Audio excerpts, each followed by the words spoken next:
Merhaba değerli dostlar.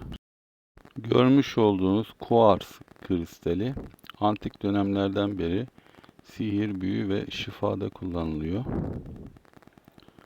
Bu mağara bölgesinde tespit etmiş olduğum o döneme ait bir sembol. Bunu Van Toprakkale'de bulunan antik mekik figürüne benzettim.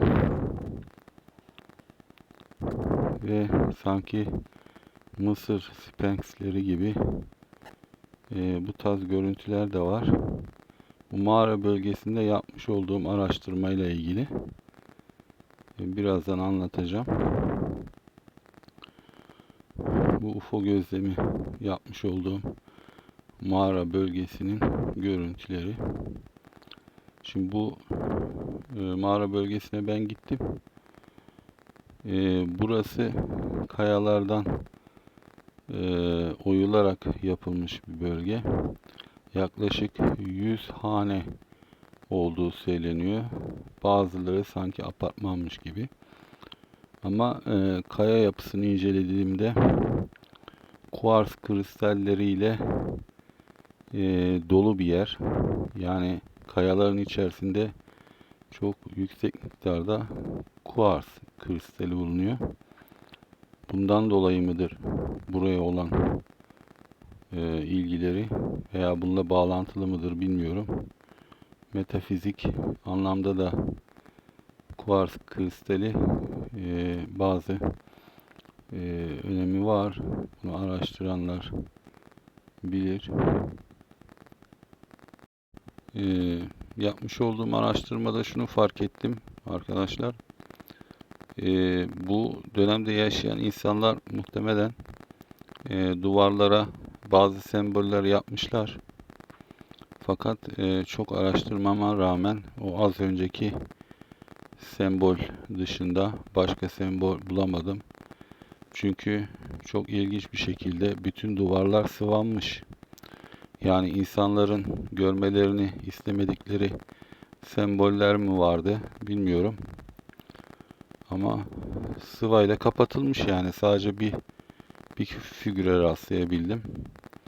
Siz de videoyu izledikten sonra eğer tespit ettiğiniz figürler varsa beni uyarırsanız saniye ve dakika itibariyle, tabi tek başıma olduğum için, yani hem araştırıyorum hem geziyorum hem çekiyorum hem editliyorum, yüklüyorum derken biraz her şeyle ilgilenemiyorum.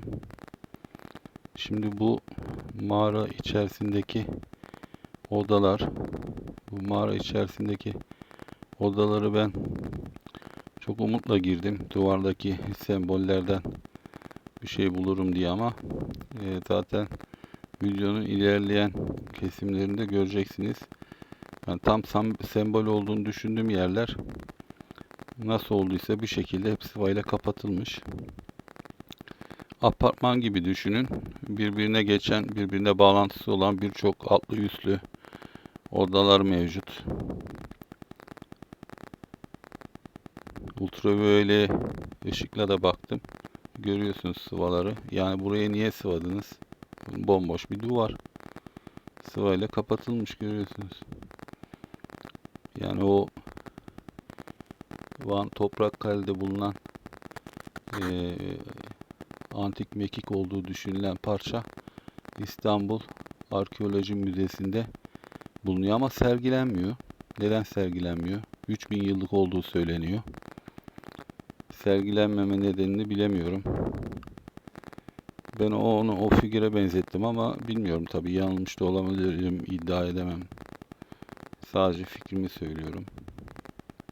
Fakat bu mağara içerisindeki duvarların sıvayla kapatılmış olması çok enteresan. Bu görmüş olduğunuz duvarlar hepsi kuars kristali içeriyor.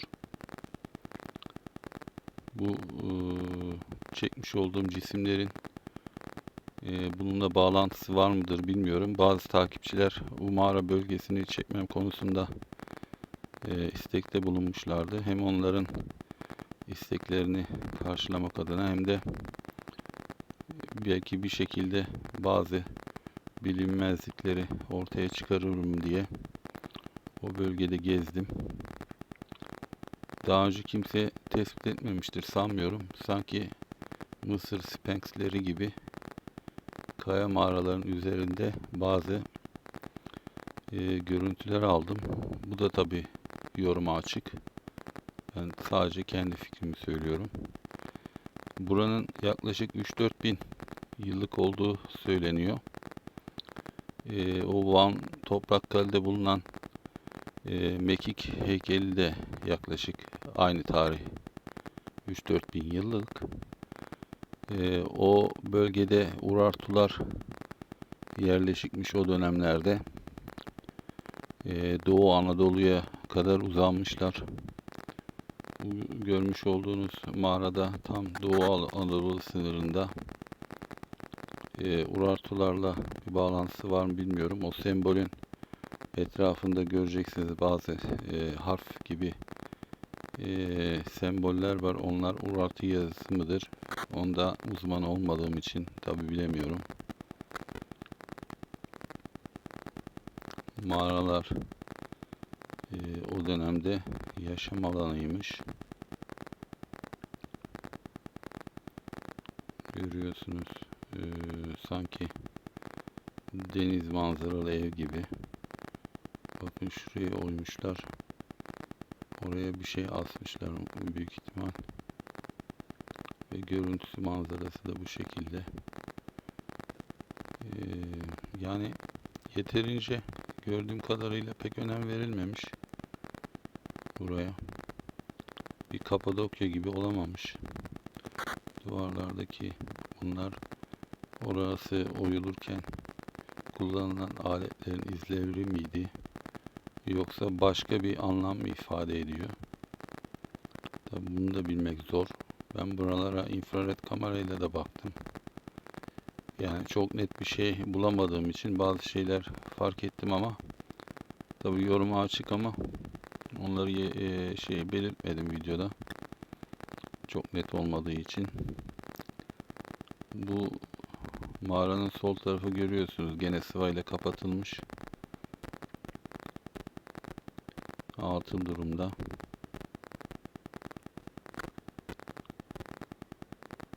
Keşke bunlar değerlendirilebilse. Bakın burada ultraviyole ışıkla mağara içerilerini tarıyorum ve bazen duvarlardan aşırı şekilde parıltı geliyor. Onun nedeni büyük ihtimal kuars kristalleriyle kayaların iç içe olması. O bölgelerde parlıyor. Yani bu görmüş olduğunuz her yer kuvars kristali dolu. Bunun cisimlerle bir bağlantısı var mıdır veyahut da bu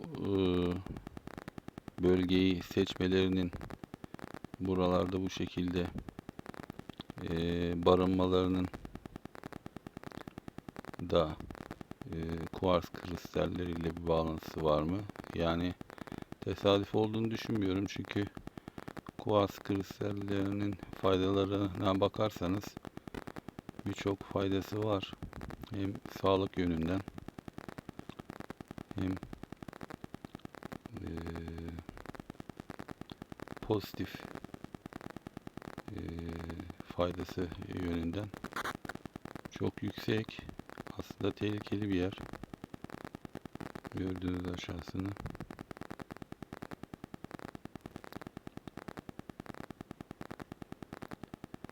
Yani bakın her yer sıva.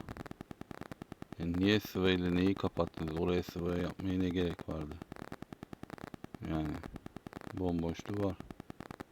Belli ki büyük ihtimal orada bazı figürler vardı. Ve kapatılmış.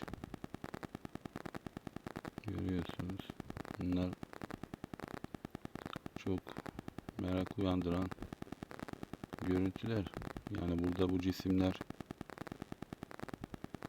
yoğun. Sadece kanala koyduklarım değil, başka görüntüler de var. Tabi hep genelde alışılagelmiş görüntülere benzediği için onları koymadım. Enteresan olanlarını çektim. burada 3000-4000 yıl önce yaşanmış. Urartularla bağlantısı var mı bilmiyorum ama daha sonraki dönemlerde Romalılar tarafından da kullanılmış yüksek ihtimal.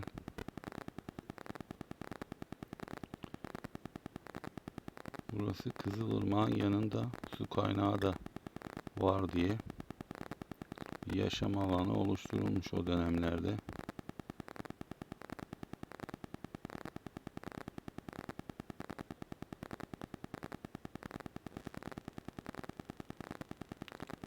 Bazı bölümlere girilebiliyor fakat çoğu bölüm risk taşıdığı için giremiyorsunuz. O girilmeyen bölümlerde de yani girilebilecek yerler dışındaki bölümlerde de sıvayla kapatma yapılmış mı? Onu bilemiyorum. Sadece işte bir bölgede ben bir sembole rastladım.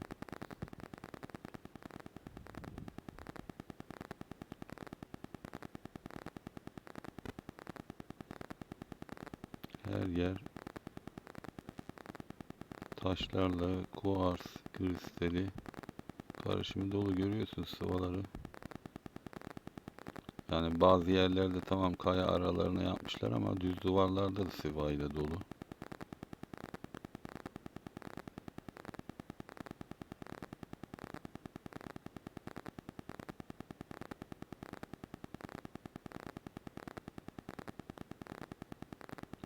Buralar kaya mezar gibi değil.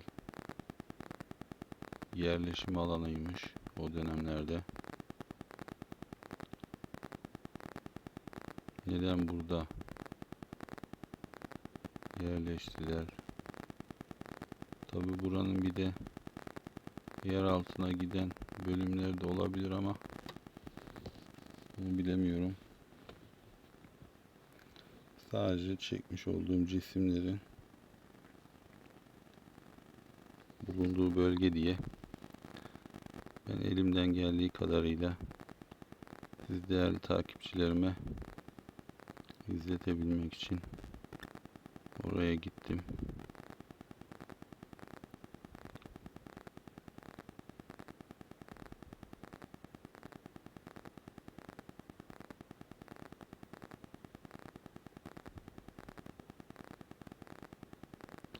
Yani oradaki insanlar bazı yurt dışından gelenlerin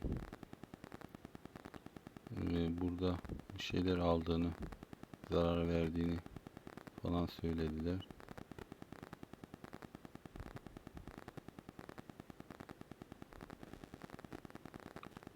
Tabii bu video saniye saniye zaten incelemek çok süre alacağı için siz de izlerken bazı takipçilerimiz çok dikkatli beni uyarabiliyorlar. Onlar da bir şey fark ederlerse onu da ayrıca yayınlayacağım.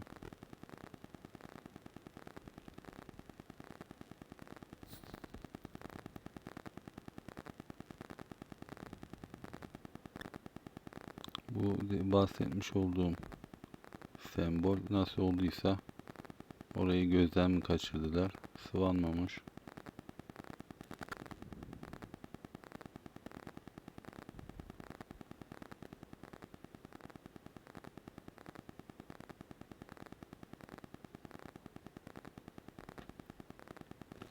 Tabii bazı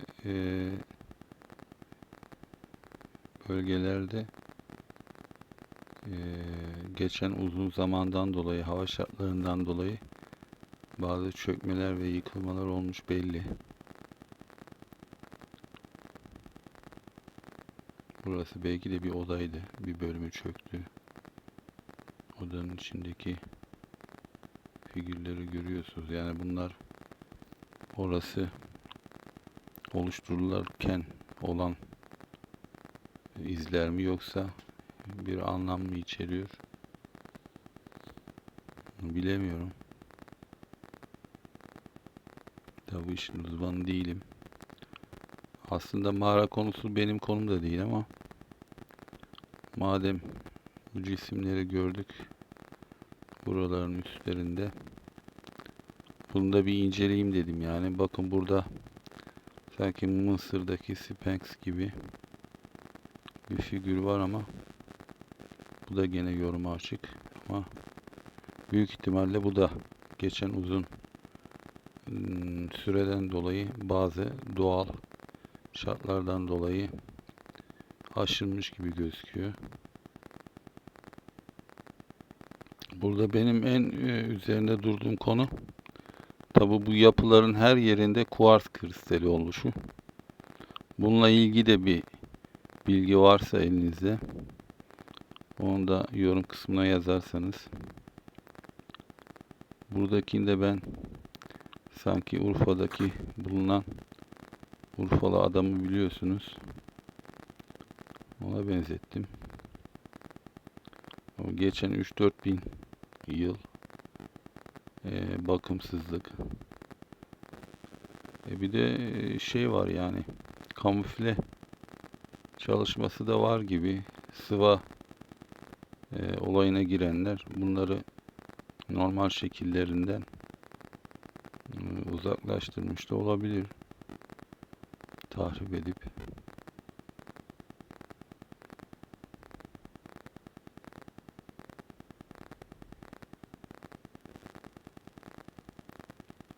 Bu bölgede bir enerji yoğunluğu oldu belli.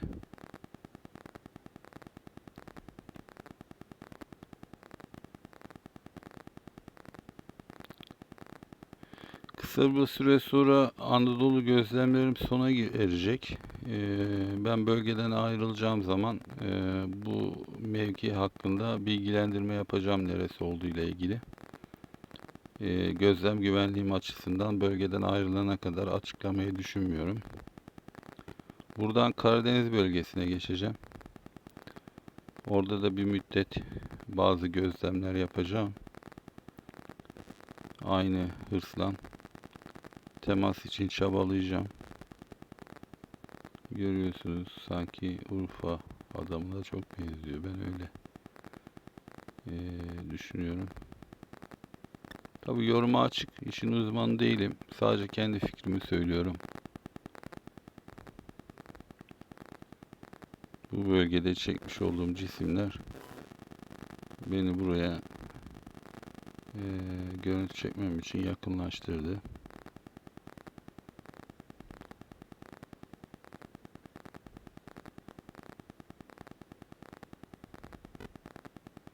Yani her yerde odalar var. Her yerde gözetleme delikleri var. Tabii her yerini gezemedim çünkü çok büyük bir alan. 100 tane hane olduğundan bahsediliyor.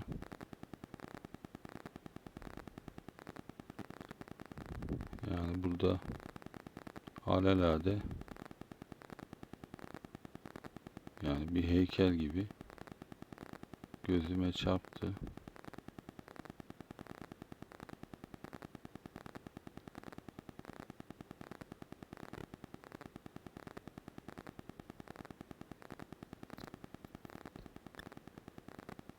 Tam da mağaraların üst bölgesinde.